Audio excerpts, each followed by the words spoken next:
Hey Calvary kids, today is Good Friday, and so we'll talk a little bit about today about easily the saddest part of the Easter story, but a very important part nonetheless. So if you remember yesterday we left off, Jesus and his disciples are in the Garden of Gethsemane.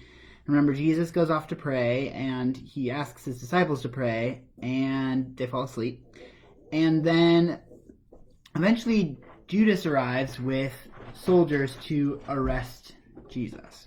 So Jesus is arrested, and then after this happens, he gets taken before a bunch of different courts. So like important people who knew law really well were essentially trying to get him in trouble so that they could have him killed. So first he goes before like the Jewish teachers of the law, who we already know don't like Jesus. And they had arranged for people to essentially come and lie about Jesus, say that he broke laws, and when he didn't, right? Because we know Jesus is perfect, and they told, and these witnesses that told lies about Jesus also did say some true things about Jesus. You know, they said, "Oh, this man says that he's God's son," which they thought was a lie, but like we know, it's true. So essentially, Jesus goes before these teachers of the law, has done nothing wrong, but people are telling lies about him, and he's essentially found guilty. Well, then he's passed off to Roman leaders. So remember how there's like Jewish people, right? And then there's Gentiles who are anybody except Jewish people. Well, now the Romans are Gentiles. So now he goes before their leaders, and their leader even says, we don't see anything wrong with him. His name was Pilate. He's like, he doesn't seem guilty to me. I don't know why you guys are so upset at him.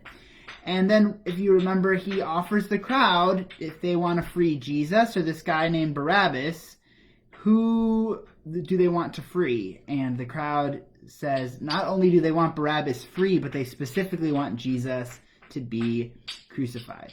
So Pilate is scared. He doesn't want the people to be mad at him, so he says, all right, well, we're going to crucify Jesus then. And if you remember, all types of terrible things happen to Jesus, right? He's beaten, he's whipped, he is made to wear a crown of thorns, which, I mean, you can imagine that wouldn't be very comfortable at all. If you've ever stepped on a spiky plant or grabbed a rose and got poked with its thorn, it doesn't feel good to even have that, much less have a crown of it squashed down on your head. They made fun of him, and then he had to carry his cross, this big old cross, all the way up to where he was going to be killed. And then, of course, he's on the cross with nails through his hands and his feet, and he hangs there until he dies. Now, this is a terrible, terrible, sad thing. So you might be wondering, why do we call today Good Friday? Like, what is good about it? And the answer is that even though this is a terrible, sad thing, when Jesus died on the cross, he did it to save everyone, to save the world, to fix our relationship with God by taking the punishment we deserve and bringing us and God back together. So even though it's a terrible, sad, difficult thing, we call it Good Friday because this is how Jesus saves humanity, and that salvation is what is good about Good Friday. And of course, we know that this isn't where the story ends, so we also have the benefit of knowing that this story does indeed have a very, very happy ending. So like what I drew for my picture today was I drew